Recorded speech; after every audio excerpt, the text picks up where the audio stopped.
இதை பாருங்கள், எல்லா ஒன்றையும் உருட்டி வச்சிட்டோம். இப்போ இதை வந்து நம்ம இட்லி பத்தில் வச்சுட்டு ஒரு 10 நிமிஷம் வேக வச்சு எடுத்துடலாம்.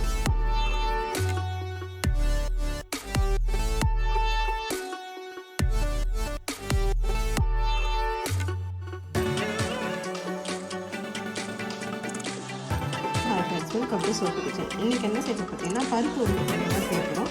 அதுக்கு நான் வந்து 2 மணி நேரமாக ஊற வச்சு எடுத்துருக்கேன். கடலை பருப்பு எடுத்துருக்கேன். இப்போ இதுக்கு ஒரு ஜார் எடுத்துக்கலாம்.